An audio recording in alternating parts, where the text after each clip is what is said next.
बिस्मिल्लाहिर्रहमानिर्रहीम अस्सलामु अलैकुम वरहमतुल्लाहि वबरकातुहू। सो नेक्स्ट जो हमारा लेसन है वो है क्लास 3 का चैप्टर 4, जिसमें हम बात करेंगे मल्टीप्लाई करना बाय 2 से, और कॉट किसके बराबर है, कितने पॉइंट्स के बराबर है। पॉइंट्स के ऊपर बात करेंगे कि कॉट क्या है, पॉइंट्स क्या है, उसके ऊपर बात करेंगे। बहुत सिंपल है, बहुत आसान है। तो हम बिस्मिल्लाह करते हैं। बिस्मिल्लाहिर्रहमानिर्रहीम। सो अगर मैं आपको एक नंबर दूँ 3 + 3, राइट। अगर मैं आपको एक नंबर दूँ 3 + 3 इक्वल्स क्या होगा 6। इस 3 + 3 को मैं और किस तरह से लिख सकता हूँ? 3 + 3 को मैं यूँ भी लिख सकता हूँ 3 × 2 इक्वल्स 6, राइट। इसको मैं यूँ भी लिख सकता हूँ 3 फ्लोटिंग डॉट इंटू 2 इक्वल्स 6, ठीक है। जैसे ये है ना, ठीक है। 3 + 3 6 था। अब देखें मैंने क्या किया कि मैंने 3 लिखा, 3 बनाया, ठीक है। 3 अंडर, ये 3 ब्लॉक्स हैं 3 के, राइट। मैंने लिखे 3 अंडर 1 2 3, और ओवर कितना है 2 ओवर, ठीक है। तो ये फैक्ट, इसे कहते हैं फैक्टर्स। देखें अगर मैं कोई मैं अगर रेक्टेंगल बनाता हूँ, this is a rectangle, right. Opposite sides equal हैं, इसको रेक्टेंगल कहते हैं। अगर मैं नीचे की अगर मैं नीचे की यूनिट्स देखूँ तो कितने स्क्वायर यूनिट्स हैं? 1 square, 2 square, 3 square, 3 square units हो गए। और ये ऊपर कितने हैं? 2 स्क्वायर यूनिट्स हैं। अंडर 3 है, ओवर 2 है। इसका टोटल प्रोडक्ट कितना हो गया? इसका टोटल प्रोडक्ट हो गया 6, 1 2 3 4 5 6, राइट। सो अगर मैं आपको इस तरह का एक वो बना के दूँ, ठीक है। इसको बाय द वे मैं यूँ भी लिख सकता हूँ 3 पेरेंथेसिस 2 इक्वल्स 6। इसको 3 तरीके से आप लिख सकते हैं। 3 + 3 को 3 × 2, 3 × 2 और 3 पेरेंथेसिस के अंदर, राइट। सो अगर आप इसको देखें, ये मैंने आपके सामने एक रेक्टेंगल बनाया है। मैंने कहा भाई एक रेक्टेंगल मैं आपके सामने बनाता हूँ।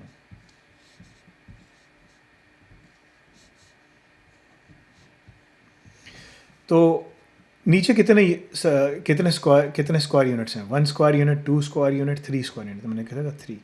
ऊपर कितने हैं? ओवर 1 और 2 स्क्वायर यूनिट, ठीक है। तो इसको मैं किस तरह से लिख सकता हूँ? तो इसका टोटल एरिया कितना है, ठीक है। इसकी डायमेंशंस तो मैंने देख ली ना। मैं देखिए डायमेंशंस अगर मैं देखूँ, ठीक है, डायमेंशंस तो मैंने देख ली। मगर मैं इसको डायमेंशन यूँ करके देख रहा था 1 2 3, 1 और 2, ठीक है। लेकिन इसके बाद अगर मुझे इसका पूरा प्रोडक्ट मालूम करनी है कि इसकी प्रोडक्ट क्या है, इसका पूरा एरिया क्या है रेक्टेंगल का, तो वो क्या है 1 2 3 4 5 6। या फिर मैं इसको यूँ लिख सकता हूँ, मैंने ब्लॉक्स रख दिए इसमें 1 2 3 4 5 6, राइट। ये पूरा बन गया 6, ठीक है। सो जो नेक्स्ट हमारा वो है, उसमें आपको स्किप काउंटिंग जो आपने 2 से सीखी है, now you have to learn कि आप उसको किस किस तरीके से क्या क्या बना सकते हैं, राइट। अगर देखें 3 × 2 हो या 3 × 2, इस तरह से लगे 3 × 2 हो ये, या फिर इसे कॉम्पिटिटिव प्रॉपर्टी भी कहते हैं, जो आपको क्लास 1 में भी पढ़ाया है, क्लास 2 में भी पढ़ा है, और क्लास 3 में भी आ रहा है, ठीक है। 3 × 2 हो या 2 × 3 हो, answer is still the same 6। कैसे? 3 × 2 कैसे है? 3 under 2 over, 3 under 2 over, 3 × 2, right. देखें, और 2 × 3 कैसे है? इसको यूँ कर दिया 2 अंडर एंड 3 ओवर, तो भी 1 2 3 4 5 6, प्रोडक्ट कितना है 6। सो ये चीज़ें अब आपको समझनी है, अपने बच्चों को समझानी है कि अगर आप किसी भी रेक्टेंगल को देखें, ठीक है, it can give you the answer and the answer would be the same. जैसे फॉर एग्जांपल मैं यहाँ पर अगर एक काम करूँ, ठीक है, यहाँ पर 2 × 10, राइट। अगर मैं इस रेक्टेंगल का मुझे इस रेक्टेंगल का प्रोडक्ट मालूम करनी है कि टोटल प्रोडक्ट क्या है, तो मुझे पहले स्क्वायर यूनिट्स देखने पड़ेंगे कि नीचे कितने स्क्वायर यूनिट, अंडर कितने हैं 2, ओवर कितने हैं 1 2 3 4 5 6 7 8 9 10।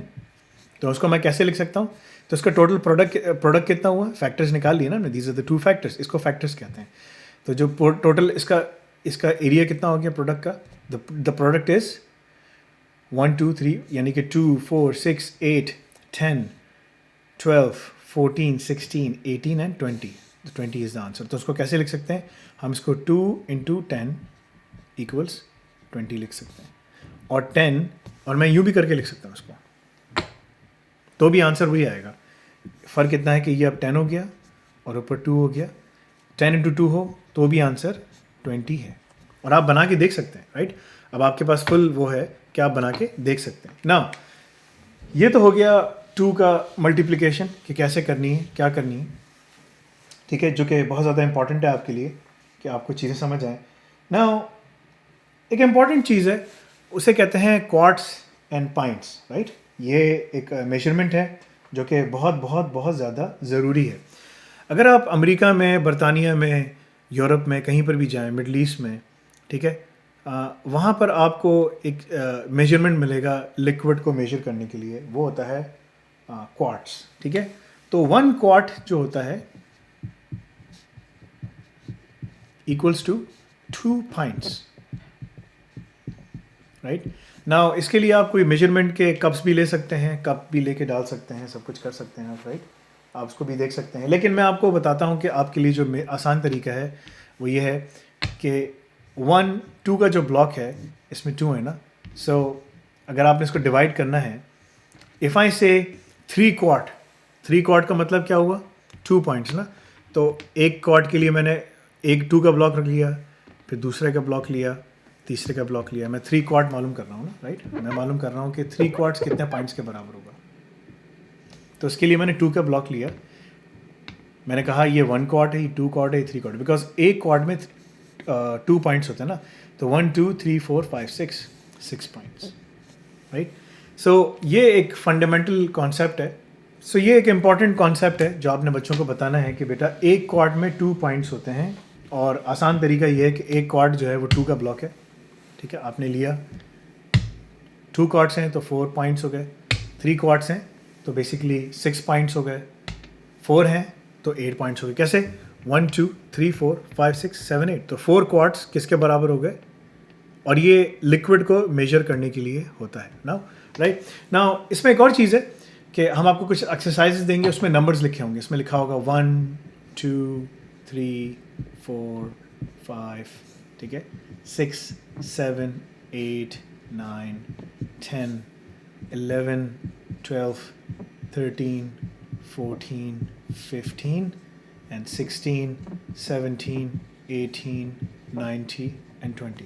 नाउ आपको क्या करना है कि आपने स्किप काउंटिंग बाय 2 से जाकर नंबर्स को सर्कल करना है। तो आप कहेंगे 2, 1 से स्किप करके 2, 3 से स्किप करके 4, 5 से स्किप करके 6, 6 से स्किप करके 8, 8 से स्किप कर 9 स्किप करके 10, and then 12, and then 14, and then 16, फिर 18, and then 20।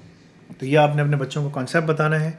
जब स्किप काउंटिंग चैप्टर उसको पूरा पिछले का चैप्टर आता होगा तो आगे इंशाल्लाह बिल्कुल आराम से कर सकेगा, और बच्चा जो है उसको, बच्चा या बच्ची जो भी है, इंशाल्लाह वो आराम से इसको कर सकेंगे, राइट।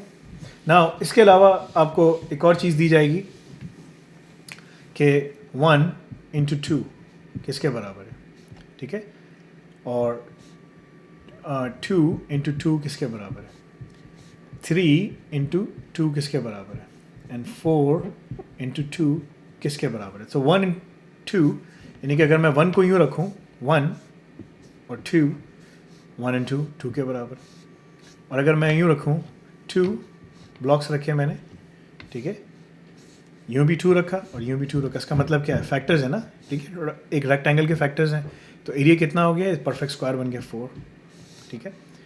अच्छा, अगर मैं रखूँ 3 नीचे 2 ऊपर, तो कितने हो गए? 1 2 3 4 5 6, ठीक है, and 4 into 2 again the same thing, right. नीचे कितना हो गया? 4, ऊपर हो गया 2, आंसर इज 8। सो अगर आप देखें 1 times 2 is 2, 2 times 2 is 4, 3 times 2 is 6, 4 times 2 is 8। This is all skip counting. So अगर आपको स्किप काउंटिंग आती है, अगर आप स्किप काउंटिंग सीख जाते हैं, देन मल्टीप्लिकेशन आपके लिए आसान हो जाती है। और 3 नंबर्स बड़े इंपॉर्टेंट हैं, 2 5 एंड 10 जो आपको पुराने चैप्टर में करवाया था, तो चैप्टर 4 में आपको ये कॉन्सेप्ट आना चाहिए। अगर ये अच्छे तरीके से आता है तो आप ये आराम से कर सकते हैं। तो चाहे पॉइंट्स आए, चाहे कोई भी चीज़ आए, तो आप उसको आराम से कर सकेंगे और सवालात भी समझ सकेंगे। जज़ाकल्लाह खैर। इंशाल्लाह फिर नेक्स्ट क्लास में मुलाकात करेंगे और नेक्स्ट क्लास में हम बात करेंगे मल्टीप्लाई बाय 10 कैसे करते हैं। जज़ाकल्लाह खैर। अस्सलामु अलैकुम व रहमतुल्लाहि व बरकातहू।